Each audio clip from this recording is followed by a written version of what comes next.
کا 9واں باب اور اس کے 28ویں آیت سے ہم خدا کے کلام کی تلاوت سنیے۔ کلام مقدس میں یوں لکھا ہے، پھر ان باتوں کے کوئی 8 روز بعد ایسا ہوا کہ وہ پطرس اور یوحنا اور یعقوب کو ہمراہ لے کر پہاڑ پر دعا کرنے گیا۔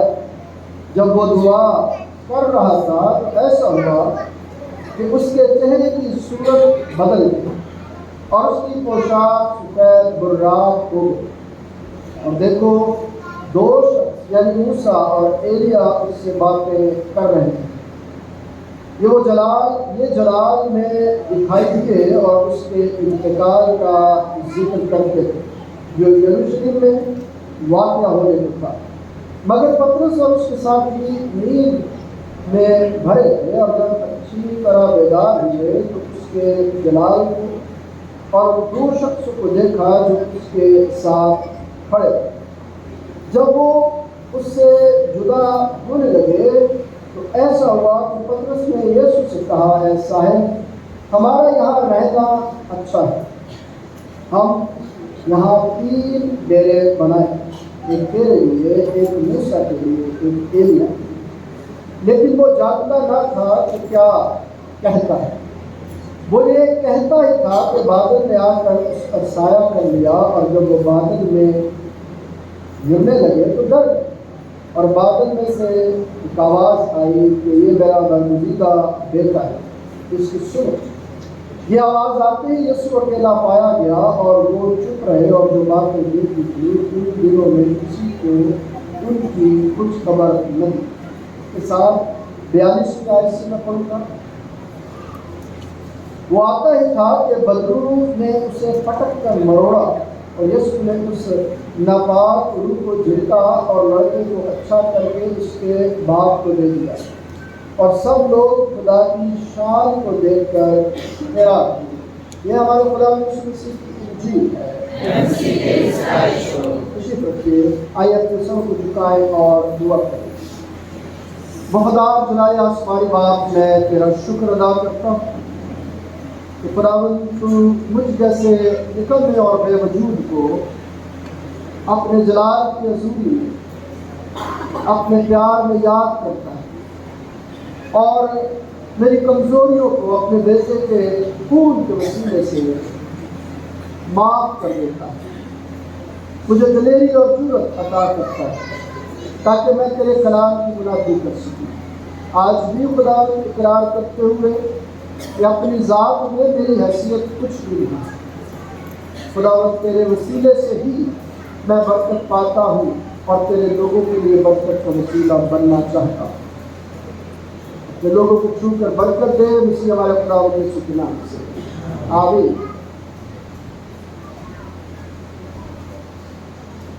پچھلے اتوار کو جو باتیں اعلانات کے حوالے سے کی گئی، اس میں کچھ باتیں میں نے اپنی ذات کے حوالے سے بھی کی،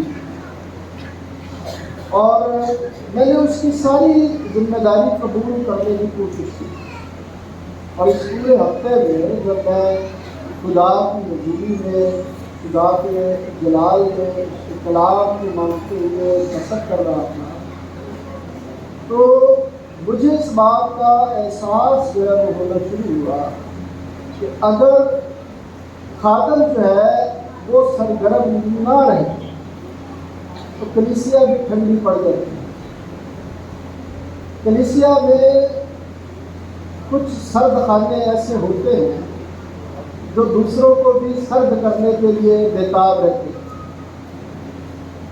لیکن اگر سرد خانے کم ہوں اور گرم خانے زیادہ ہوں تو پلہ کس کا بھاری رہے گا؟ جو خانے پرجوش ہیں، جو خدا کی حضوری میں بڑے جوش کے ساتھ اس کی بندگی کرتے ہیں۔ اور اس بات کے ساتھ جب میں یہ بات سوچ رہا تھا تو میں نے کہا کہ ممکن ہے کہ وہ سرد خانے بھی اپنی ذہنیت کو بدل دیں، ممکن ہے کہ خدا کی حضوری میں آ کر وہ بھی کیا ہو جائے، تبدیل ہو جائے۔ میری آج آپ سے یہ گزارش ہوگی کہ جب آپ خدا کے کلام کو سنتے ہیں تو اپنا دھیان خدا کے کلام کی طرف لگائیے گا۔ کیونکہ اگر ہم خدا کی آواز کو نہیں سنتے تو ایمان پیدا نہیں ہوگا، کیونکہ کلام کہتا ہے کہ ایمان سننے سے پیدا ہوتا ہے اور سننا مسیح کے کلام سے۔ جو کلام کو سنتا ہے، کلام میں کہتا ہے وہ بھلائی کو دیکھے گا۔ جو کس کو سنتا ہے؟ اگر آپ میرے ساتھ رہیں گے تو اور زیادہ اچھا لگے گا مجھے بھی۔ اگر ہم کلام کو سنتے ہیں تو کیا دیکھتے ہیں؟ بھلائی کو دیکھتے ہیں۔ کیا دیکھتے ہیں؟ بھلائی کو دیکھتے ہیں۔ ہماری زندگی میں کچھ لمحات ایسے آتے ہیں جو ہماری شناخت اور ہمارے راستوں کو، ہماری سوچوں، ہمارے ارادوں کو یکسر تبدیل کر کے رکھ دیتے ہیں۔ کبھی آپ نے اپنی زندگی میں یہ سوچا ہو کہ آپ کو یہ تجربہ ہوا ہو، آپ کی شخصیت بدل گئی، کوئی ایسا لمحہ آپ کی زندگی میں آیا ہو جو آپ کو بدل کے رکھ دے، اور وہ بدل کے رکھ دے کہ لوگوں کو آپ کے اندر وہ تبدیلی نظر آئے۔ آج ہم تھوڑی دیر کے لیے خدا کے کلام میں جب اپنے آپ کو دیکھتے ہیں تو میں چاہتا ہوں کہ آج میرے ساتھ آپ خروج کی کتاب نکال لیں۔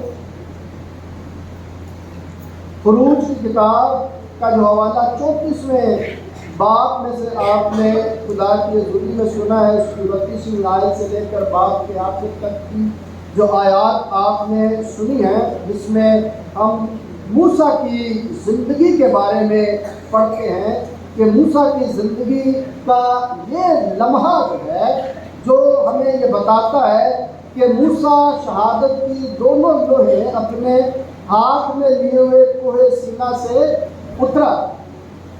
اگر آپ تھوڑا سا اس کا پس منظر دیکھیں گے تو پس منظر میں آپ کو پتہ چلے گا کہ اترنے سے پہلے وہ کیا ہے؟ اترنے سے پہلے وہ چڑھا ہے۔ اترنے سے پہلے وہ چڑھا ہے۔ اترنا آسان ہے یا چڑھنا آسان ہے؟ چڑھنا آسان، اترنا آسان اور چڑھنا، تو اترنے سے پہلے وہ چڑھا ہے، اور جس مقام پر وہ جانا چاہتا ہے وہ مقام خدا کی حضوری ہے۔ ذرا تھوڑا سا اپنے آپ کو دیکھیے گا کہ موسیٰ کا خدا کی حضوری میں جانے کا ایک فاصلہ ہے، اور اس فاصلے کو اس نے طے کیا ہے۔ خدا کی حضوری میں آنا، اپنے گھر سے چرچ تک آنا آسان ہے یا مشکل ہے؟ بولیے، آسان کس کس کے لیے؟ اگر ہاتھ اٹھائے، مزہ نہیں آیا، ہاتھ صحیح طرح سے۔ اچھا، ان سب کے لیے آسان ہے۔ اب ان پر ایک ذمہ داری آ رہی ہے، میں بتاتا ہوں کیا ذمہ داری ہے۔ جن کے لیے آسان ہے ان پر بڑی ذمہ داری ہے، اور جن کے لیے مشکل ہے ان کے لیے آسان ہے۔ یہ دیکھیے، کلام میں جب خدا کا کلام ہم پڑھتے ہیں تو ہمیں ہماری روزمرہ زندگی کے بارے میں بہت ساری چیزوں کے متعلق سکھایا جاتا ہے، بتایا جاتا ہے۔ کلام مقدس میں جب ہم یہ پڑھتے ہیں کہ موسیٰ اوپر چڑھا، جب وہ موسیٰ اوپر چڑھ رہا تھا تو تب وہ کیسا تھا، اور جب وہ اوپر چڑھ کر نیچے اتر رہا تھا تب وہ کیسا تھا؟ بات سمجھ میں آ رہی ہے کہ میں کیا کہہ رہا ہوں؟ جب آپ اپنے گھر سے نکل کر خدا کی حضوری میں آتے ہیں تو کیسے آتے ہیں، اور جب یہاں سے جاتے ہیں تو پھر کیسے جاتے ہیں؟ یہ ذرا غور طرف بات ہے۔ آج ہم نے موسیٰ کے اس اوپر جانے اور نیچے آنے میں جو تبدیلیاں اس کی زندگی میں ہم دیکھتے ہیں اور جن کا ذکر کلام مقدس میں کر دیا گیا ہے، ان کو ہم اپنی زندگی میں ذرا دیکھنے کی کوشش کریں گے کہ مقدس جو موسیٰ ہے اس نے اپنی زندگی میں جب اپنے آپ کو خدا کی حضوری میں پیش کیا اور 40 دن اور 40 رات وہ وہاں پر رہا، تو خدا نے جب وہ گیا تھا تو خالی ہاتھ تھا، جب وہ واپس آ رہا ہے تو کیا خالی ہاتھ ہے؟ بولیے، اس کے ہاتھ میں کیا ہے؟ شریعت ہے۔ اس کے ہاتھ میں کیا ہے؟ شریعت ہے۔ وہ گیا خالی ہاتھ تھا، لیکن خالی ہاتھ آیا۔ ذرا ان باتوں پر غور کریں۔ آپ نکال لیں حوالہ تک، آپ آج کے اس حوالے کی روشنی میں اپنی زندگیوں میں پر بھی کچھ روشنی ڈال سکیں۔ ڈالنے کے لیے تیار ہے؟ اپنی اپنی زندگیوں پر روشنی ڈالنے کے لیے تیار ہیں؟ ہم خدا کا شکر کرتے ہیں کہ خدا ہمیں یہ باتیں سکھاتا ہے. اگر آپ آگے پیچھے دونوں چیزوں کو پڑھیں گے تو بہت ساری باتیں ہمیں ملیں گی. کس طرح سے خدا جو ہے وہ اپنے نام کو عزت اور جلال جو ہے وہ دیتا ہے. ان لوگوں کے درمیان بھی جلال دیتا ہے جو گمراہی کی اور بغاوت کی زندگی بسر کرتے ہیں. ان پر بھی وہ رحم کرتا ہے جو اسے نہیں مانتے. ان پر بھی اپنے جلال کو وہ کیا کرتا ہے؟ ظاہر کرتا ہے. دیکھیے کلام مقدس میں اگر ہم بات کریں 29ویں آیت سے شروع کریں تو 29ویں آیت میں نے پڑھی آپ کے لیے کہ جب موسیٰ شہادت کی لوہے اپنے ہاتھ میں لیے کوہ سینا سے اترا تھا تو پہاڑ کے نیچے اترتے وقت اسے خبر نہ تھی کہ خداوند کے ساتھ باتیں کرنے کی وجہ سے اس کا چہرہ 40 دن 40 رات کو خدا کی حضوری میں رہا ہے. خدا سے باتیں کر رہا ہے. خدا کے ساتھ اس کی رفاقت ہے. خدا سے وہ کچھ مانگ رہا ہے. جبھی تو اسے دی گئی. وہ خدا کے پاس گیا. جب وہ خدا کے پاس ایک ٹائم گزارتا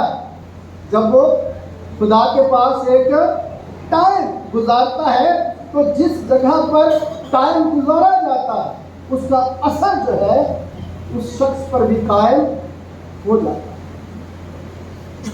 اب ایک شخص جو ہے وہ پاکیزگی کی حالت میں موجود ہے اور دوسرا اس کے پاس گیا ہے. کبھی آپ نے دیکھا ہے کہ یہ جو لوگ پیروں فقیروں کے پاس جاتے ہیں ان کا احترام کتنا کرتے ہیں؟ اتنا یسوع سے نہیں ڈرتے جتنا پیروں فقیروں سے ڈرتے ہیں. وہ یہ ہے کہ نہیں ایسا؟ اور اتنے گندے ہوتے ہیں اس کے باوجود جو ہے وہ ہم ان کو آنکھ اٹھا کر بھی نہیں دیکھتے. بہت سارے لوگ کہ کہیں بابا جی ناراض ہی نہ آ جائے, کہیں ان کے زیر عطاب ہی نہ آ جائے, کہیں کوئی پوتری نہ سڑ کے چھڑ دے. اتنے ڈرتے ہیں ہم ان سے, اور خدا کی حضوری میں نہیں ڈرتے. دیکھیے کلام مقدس میں ہم انسان سے تو ڈرتے ہیں لیکن خدا سے. اسی لیے جب خدا کی حضوری میں آتے ہیں تو ہمارے خیالات کیا ہوتے ہیں, ہم سوچ کیا رہے ہوتے ہیں. موسیٰ کیا سوچتا ہے؟ وہ خدا کی حضوری میں ہے, پاکیزگی کی حالت میں ہے, اور اسے کیا ناپاکی کے خیال آ رہے ہیں؟ بولیے. پھر ہم جب خدا کی حضوری میں ہوتے ہیں تو ہمارے ذہن میں انتشار کیسے آ جاتا ہے؟ ہمارے ذہن منتشر کیوں ہو جاتے ہیں؟ ہماری سوچیں خدا کی حضوری سے دور کیوں ہوتی ہے؟ ہم آپس میں گفتگو کرتے ہیں اور خدا کی تحقیر کر رہے ہوتے ہیں. ہم آپس میں گفتگو کر رہے ہوتے ہیں, ہم روزمرہ کی زندگی کی باتیں آپس میں کر رہے ہوتے ہیں اور کلام کی تحقیر کر رہے ہوتے ہیں. اسی لیے کہا کہ پاکیزگی اور ناپاکی کا کوئی میل نہیں ہے. جو اس انداز سے خدا کی حضوری میں خدا کے پاس آتے ہیں وہ خدا کی تحقیر کرتے ہیں اور خدا کو اعلانیہ ذلیل کرتے ہیں, کیونکہ وہ خدا کی حرمت میں رہ کر بھی اس کی پاکیزگی کے طلبگار نہیں ہیں. جس کے کان وہ سن لے کہ روح کلیسیاؤں سے کیا جو غالب آئے گا, جو اپنی زندگی میں جب اس کی حضوری میں آ جاتا ہے, اس کی حضوری میں وقت گزارتا ہے. تو دیکھیے جب موسیٰ نے وقت گزارا, جب موسیٰ کا تعلق خدا سے بنتا ہے تو خدا کی برکتیں کیسے ملتی ہیں. زبور 34 اگر آپ پڑھتے ہیں اس کی 5ویں آیت, زبور 34 اس کی 5ویں آیت پڑھتے ہیں, اس بات کا ذکر کرتا ہے. وہ اس طرح سے اس کا مفہوم بیان کرتا ہے کہ جو اس کی طرف نظر کرتے ہیں وہ منور ہو جاتے ہیں. جو اس کی حضوری میں آ کر ایمان کے بانی اور کامل کرنے والے یسوع کو تکتے ہیں وہ اس کے نور سے کیا ہو جاتے ہیں؟ منور ہو جاتے ہیں, روشن ہو جاتے ہیں. جو اس کی حضوری میں آتے ہیں, جن کا تعلق ان کے ساتھ جڑ جاتا ہے وہ روشن ہو جاتے ہیں, اور جن کا تعلق ان کے ساتھ نہیں جڑتا وہ اندھیرے میں ڈالے جاتے ہیں, وہ اندھیرے میں رہتے ہیں. وہ اسی لیے خدا کی قربت میں آ کر بھی ایک اندھیر نگری میں اپنی زندگی کو بسر کر رہے ہوتے ہیں. کیونکہ انہوں نے آپس میں تعلق جوڑا ہوتا ہے. خدا کے ساتھ تعلق بولیے جو آپس میں باتیں کرتے رہتے ہیں آ کر خدا کی عقل میں، ان کا تعلق کس کے ساتھ جڑا ہوا ہوتا ہے؟ خدا کے ساتھ جڑتا ہے. اور اگر خدا کے ساتھ جڑتا نہیں ہے تو پھر چہرے منور کیسے ہوں گے؟ پھر چہروں پر جلال کیسے ہوگا؟ پھر چہروں پر خوشی کیسے آئے گی؟ پھر چہروں پر خدا کی برکت اور بخشش کا نظارہ کیسے آئے گا؟ دیکھیے خدا کی حضوری میں رہنے سے کیا ہوا؟ اس کا چہرہ کیا تھا؟ پھر چمکنے لگا تھا. جس تعلق خدا کے ساتھ قائم ہوا تو موسیٰ کو خدا نے شہادت کی لوحیں دی، جسے ہم یہ جیسے یہ لگی ہوئی نا 2 لوحیں جن پر 10 احکام لکھے ہوئے، یہ خروج کی کتاب سے لکھے ہوئے. یہ لوحیں کس نے دی تھی موسیٰ کو؟ اس لیے کہ موسیٰ نے اپنا تعلق کس کے ساتھ جوڑا تھا؟ اور خدا نے اس کو یہ برکت بخشی کہ وہ اس رہتی دنیا تک اس شریعت کا ذریعہ بن جائے. آج بھی کلام مقدس میں ذکر کیا جاتا ہے موسمی شریعت کا. ایسے ہی بات ہے نا، موسمی شریعت کی بات کی جاتی ہے اسی کے نام سے، کیونکہ اسے خدا نے یہ دی تھی. جو خدا کے ساتھ اپنے تعلق کو قائم کرتے ہیں تو مقصد اس بات کو بتانے کا یہ ہے کہ ان کو خدا برکت دیتا ہے. جن کا تعلق خدا کے ساتھ ہوتا ہے خدا ان کو کیا دیتا ہے؟ برکت دیتا ہے. دوسری بات اگر آپ دیکھیں 30 سے 31 آیت میں کیا لکھا ہے؟ اور جب ہارون اور بنی اسرائیل نے موسیٰ پر نظر کی اور اس کے چہرے کو چمکتے دیکھا تو اس کے نزدیک آنے سے ڈرے. تب موسیٰ نے ان کو بلایا اور ہارون اور جماعت کے سب سردار اس کے پاس لوٹ آئے اور موسیٰ ان سے باتیں کرنے لگا. اب ان 2 آیات میں آپ دیکھیں کہ جب وہ خدا کے ساتھ تعلق رکھتا ہے، خدا کے ساتھ وہ اٹھتا بیٹھتا ہے، خدا کے ساتھ اس کی رفاقت ہے، تو اس کا اثر جو ہے وہ اس پر قائم ہو گیا ہے. جتنوں نے اسے قبول کیا اس نے انہیں خدا کے فرزند بننے کا، وہ جو اس کو قبول کرتے ہیں وہ اپنا اثر ان پر قائم کرتا ہے اور انہیں دوسروں سے الگ کر دیتا ہے. دوسروں سے کیا کر دیتا ہے؟ الگ کر دیتا ہے. اس لیے کہ وہ فرماتا ہے کہ اب تم اس دنیا کے نہیں ہو، کیونکہ اب مسیح میں تم ایک نیا مخلوق. میرے عزیزو، خدا کے کلام میں اس کی قربت میں جب کوئی رہتا ہے تو وہ اس کے اثر میں قائم ہو جاتا ہے. جس طرح موسیٰ خدا کی قربت میں رہا اور اس پر اس کا اثر قائم کیسے ہوا کہ جو جلال خدا جس جلال میں رہتا ہے اس جلال کا حصہ موسیٰ کو اس نے بنا دیا، اور دنیا نے اس جلال کو موسیٰ کے وسیلے سے کیا کیا؟ دیکھا. اس جلال کو جو مسیح کی قربت میں رہنے کی وجہ سے اسے ملا تھا. متی کی انجیل 5واں باب 16ویں آیت اگر پڑھتے ہیں تو اس بات کا ذکر کیا گیا ہے کہ تمہاری روشنی آدمیوں کے سامنے چمکے. جو کوئی خدا کو قبول کر کے خدا کی حضوری میں آتا ہے تو پھر اس پر یہ لاگو ہو جاتا ہے کہ تمہاری روشنی کیا کرے. میں نے یہ کہا کہ جن کے لیے آسان ان پر بڑی ذمہ داری. جب ہم خدا کی حضوری میں آ جاتے ہیں، تعلق قائم کر لیتے ہیں، تو پھر بڑی ذمہ داری کیا ہے کہ جو روشنی ہمیں خداوند نے دی ہے اس روشنی کو ہم نے دوسروں تک کیا کرنا ہے؟ ہمیں وہ روشنی نظر آنی چاہیے. اگر وہ روشنی نظر نہیں آتی تو پھر کیا ہوگا؟ پھر تو اثر نہیں ہے. 32ویں آیت سے 35ویں آیت میں پڑھیں گے تو پتہ چلتا ہے کہ موسیٰ کیا کرتا ہے جب وہ خدا کی حضوری میں ہے تو پردہ نہیں کرتا. ان انسانوں کے پاس آتا ہے تو اپنا چہرہ کیا کر دیتا ہے؟ بولیے کیا کر دیتا ہے؟ اپنا چہرہ ڈھانپ لیتا ہے. خدا کی حضوری میں ہوتا ہے تو اپنا چہرہ چھپاتا نہیں. لیکن جب نیچے آتا ہے تو لوگ اس کے چہرے کو دیکھ نہیں پاتے، اس جلال کی تاب نہیں لا سکتے۔ میں جب خدا کے کلام کو پڑھتا ہوں تو قرآن مقدس میں ایک جگہ پر آیا کہ جب موسیٰ نے بلایا کہ کوئی سینا کے پاس آ جاؤ، تو بنی اسرائیل نے آنے سے کیا کر دیا؟ انکار کیا کہ بھئی تو ہی خدا سے باتیں کر، اور جو باتیں خدا تجھے بتائے وہ ہمیں بتا دیا۔ خدا کی قربت میں اور نیا عہد نامہ کہتا ہے کہ وہ آ سکتے تھے لیکن انہوں نے آنا نہ چاہا۔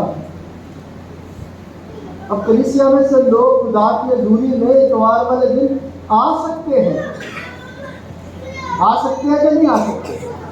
آ سکتے ہیں لیکن آنا نہیں چاہتے۔ کسی گھرانے میں مجبوری ہو سکتی ہے، ایسا نہیں کہ نہیں، لیکن ایک ہی وقت میں پورے کا پورا گھرانے مجبور ہو جائے یہ بڑی مشکل بڑی بات ہے۔ پھر اس گھرانے کو دعا کی ضرورت ہے کہ ایک بھی بندہ جو ہے وہ خدا کی حضوری میں نہیں آتا۔ ایک تحقیق جو پاکستان میں کی جا رہی ہے نوجوان نسل کے حوالے سے، نوجوان نسل تیزی سے ایتھیسٹ ہوتی جا رہی ہے، یعنی وہ بنتے جا رہے ہیں جو خدا کو نہیں مانتے، جو اپنی زندگی خود سے گزارنا چاہتے ہیں، جو اپنے تئیں اپنی زندگی کو بسر کرنا چاہتے ہیں، جو خدا کی حضوری میں صرف رسمیں ادا کرنے کے لیے تو آتے ہیں لیکن اس کی شکر گزاری کرنے کے لیے اس کی حضوری میں نہیں آتے۔ تو وہ بدلیں گے کیسے؟ وہ بدل جائیں گے؟ پھر بدلنا ہے تو خدا کی حضوری میں آنا ہے، اس کے اثر کو قبول کرنا ہے۔ جب ہم اس کے اثر کو قبول کرتے ہیں تو پھر ہم نے کرنسی کلیسیا سے تلاوت سنی جہاں پر ہم یہ پڑھتے ہیں، ہم سب بے پردہ چہرے سے خدا کے جلال کو دیکھتے ہیں اور اسی صورت میں تبدیل ہوتے جاتے ہیں۔ جب ہم یہ دیکھتے ہیں کہ اس نے خدا کے ساتھ تعلق رکھا تو اسے دیا گیا، اس کا اثر جو ہے وہ کیا ہوا کہ اسے اس روشنی میں، اس جلال میں جگہ ملی جو خدا کی روشنی اور خدا کا جلال ہے۔ اسے وہ حکمت ملی، اسے وہ قیادت ملی، اسے وہ رہنمائی ملی کہ جس کے وسیلے سے وہ بنی اسرائیل کو ملک مصر سے نکال کر ملک موعودہ تک لے گیا۔ آج جب ہم خدا کے کلام کو پڑھتے ہیں تو خدا کے ساتھ ہمارا وقت کیسے بدل سکتا ہے؟ خدا کے ساتھ اگر آج ہم خدا کی حضوری میں رومیو خط 12واں باب دوسری آیت اگر پڑھتے ہیں تو وہاں پر کیا لکھا ہوا؟ عقل نہیں ہو جانے سے اپنی صورت، اگر ہم خدا کی حضوری میں آج آئے ہیں اور نئے مخلوق بن گئے تو پھر عقل بھی تو نہیں ہو گئی نا، نئے بن گئے تو عقل بھی، تو پھر اپنے آپ کو کیا کرنا ہے؟ درجہ بدرجہ اپنے آپ کو خدا کی قربت میں، خدا کی رفاقت میں اور زیادہ کیا ہونا ہے؟ مضبوط ہونا ہے، نہ کہ ہم اور زیادہ کمزور ہونا شروع ہو جائیں۔ جب ہم خدا کی حضوری میں آتے ہیں تو ہمیں بدلنے کی ضرورت ہے، اور موسیٰ آج ہمارے لیے ایک مضبوط مثال ہے کہ اس نے خدا کی حضوری میں وقت گزارا تو نہ صرف خود بدلا بلکہ زندگیوں کو بدلنے کا وسیلہ بھی بن گیا۔ کیوں کہ جس میں عبرانیوں خط پڑھے پہلا باب اس کیا ہے تو وہ اس طور سے بتاتا ہے یسوع کے بارے میں کہ وہ اس کے جلال کا پرتو اور اس کی ذات کا نقش ہے۔ موسیٰ تو اس کی ذات کا نقش نہیں تھا، پرتو، تو وہ پردہ جو موسیٰ لوگوں کے سامنے لے کر آتا تھا، یسوع نے اس پردے کو بھی کیا کر دیا؟ ہٹا دیا، اور پترس اور یوحنا کو وہ جلال بھی دکھا دیا۔ یہ بات جو ہم نے پڑھی وہ اس بات کی طرف مجھے اور آپ کو لے کر جاتی ہے کہ جو کوئی یسوع کے پاس آتا ہے وہ کیا ہو جاتا ہے؟ پھر بدل جاتا ہے۔ لوکا کی انجیل میں ہم نے ایک واقعہ پڑھا کہ ایک شخص کے بچے کے اندر بدرو تھی، میں مختصر بتا رہا ہوں، وہ آیا اور لکھا ہے کہ بدرو نے اسے مروڑا اور یسوع نے اس کو کیا کر دیا؟ جھڑکا وہ اس سے، تو جیسے وہ آیا تھا کیا وہ ویسے ہی اپنے باپ کے پاس دوبارہ ویسے ہی گیا؟ وہ بدرو گرفتہ آیا تھا لیکن وہ شفا یاب ہو کر اپنے باپ کے پاس واپس گیا۔ ہم خدا کی حضوری میں کیسے آتے ہیں اور کیسے یہاں سے جاتے ہیں، یہ آج ہم نے نوٹ کرنا ہے کہ ہم آئے کیسے تھے اور جب یہاں سے جائیں گے تو کیسے جائیں گے، کیا لے کر جائیں گے، کس طرح کی روشنی ہمارے چہرے پر خدا نے بخشی ہے، کیا مسا خدا نے ہمیں دیا ہے، کیا اس مسا کو ہم دوسروں تک پہنچانے کا وسیلہ بنیں گے۔ جب میں یہاں سے نکلتا ہوں تو میری گفتگو کا محور کیا ہوگا؟ جب میں یہاں سے نکلتا ہوں تو میں کس پیرائے میں سوچتا ہوں، میرے ارادے کیا ہوں گے؟ میں خدا کی حضوری میں اس بات کو سمجھ پاؤں گا کہ اس کا اثر میری زندگی میں کس طرح سے قائم ہے۔ اور فلپیوں خط اگر آپ پڑھتے ہیں 2 باب 15 آیت، تو خداوند نے مجھے اور آپ کو کیا کہا پتہ؟ دنیا کے لیے ہمیں چراغ کی بات کرتا ہے۔ متی کی انجیل 5واں باب کو کیا لکھا ہے؟ تم دنیا کے نور۔ اور اسی نور کو جو ہے وہ پولس رسول اس طرح سے بیان کرتا ہے کہ تم دنیا میں چراغوں کی مانند روشن ہوتے جاؤ۔ تیموتھیوس کو لکھا تو کہا کہ جو نعمت تجھے ملی ہے اسے کیا کر دے؟ چمکا دے۔ آج جب خدا کی حضوری میں آپ سب موجود ہیں تو یہی باتیں خدا اپنے کلام کے وسیلے سے مجھ سے اور آپ سے کہتا ہے کہ میری رفاقت میں جو برکت تمہیں ملی ہے، جو روشنی تمہیں ملی ہے، جو صداقت تمہیں ملی ہے، جو حکمت تمہیں ملی ہے، اس کو دوسروں تک کیا کر دو؟ پہنچا دو۔ اس طرح سے میں اور آپ پہنچا سکتے ہیں۔ جب ہم خدا کی حضوری میں اپنے آپ کو پیش کرتے ہیں اور اس بات کو سمجھتے ہیں کہ خدا ہمارے ساتھ، تو کیا میں اور آپ یسوع کے گواہ بننے کے لیے اپنے آپ کو اس کی حضوری میں عہد کے لیے آج پیش کریں؟ خداوند، آج میں یہ عہد کرتا ہوں، آج میں یہ عہد کرتی ہوں کہ جیسے میں آئی تھی اب میں تیرے پاس آیا ہوں۔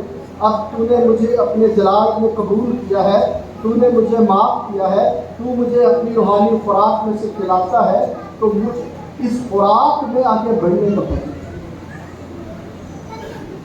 میں نے تیرے بیٹے کے خون اور روحانی روٹی کو کھایا ہے، اس کے بدن اور خون میں شریک ہوا ہوں، اس کی پاکیزگی میرے اندر آ گئی ہے، اس کی روشنی میرے اندر آ گئی ہے۔ اب یہ روشنی دوسروں تک پہنچنی چاہیے کہ یسوع نے میرے لیے کتنے بڑے بڑے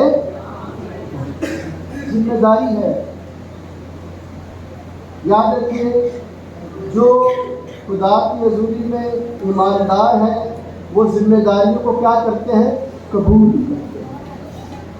اور جو ایماندارانہ زندگی بسر نہیں کرتے، یہ میری زندگی کا تجربہ ہے، وہ شکوے اور شکایتیں کرتے ہیں، وہ اپنی غلطیوں کو تسلیم کرنے کے بجائے دوسروں پر الزام کرتے ہیں۔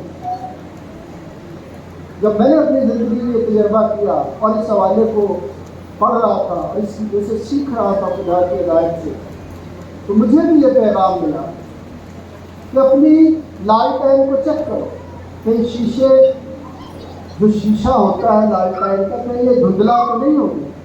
اندر تو روشنی ہے لیکن شیشہ کیا ہو گیا ہے؟ دھندلا ہو گیا۔ زمانے کی گرد جو ہے، خواہشوں کی گرد جو ہے، وہ اس شیشے پر کیا ہے؟ آ گئی ہے۔ اس کو صاف کرنے کی ضرورت ہے۔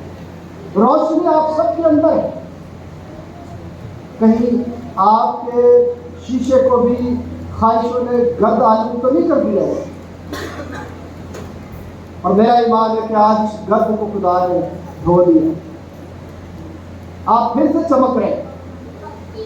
آئیے خدا سے دعا کریں کہ خداوند مجھے چمکتے رہنے کا فضل ہے، تاکہ زمانے کی خواہشوں کی گرد جو ہے وہ میرے دل کے شیشے کو گرد آلود نہ کر دے، گندا نہ کر۔ ایسا نہ ہو کہ روشنی اندر ہی رہ جائے، معدوم ہو جائے، دوسروں تک نہ پہنچے۔ مجھے دوسروں تک روشنی پہنچانے کا وسیلہ بنا۔ خدا اس پیغام کے وسیلے سے مجھے اور آپ سب کو برکت بخشے۔ آئیے دعا کریں۔ تیرے باپ، دل کی گہرائیوں سے تیرا شکر ادا کرتا ہوں تیرے پرفضل دان ہاتھ کے لیے، کہ اس سائے میں تو مجھ جیسے نکمے نوکر کو اپنی منادی کے لیے استعمال کرتا ہے۔ میں تیری کلیسیا کے لیے خدا اور تیری برکت کی دعا مانگتا ہوں، ہر ایک کو چھو کر برکت دے اور اس قرار کے مطابق زندگی بسر کرنے کا ایمان پائے، یسوع مسیح کے نام سے آمین۔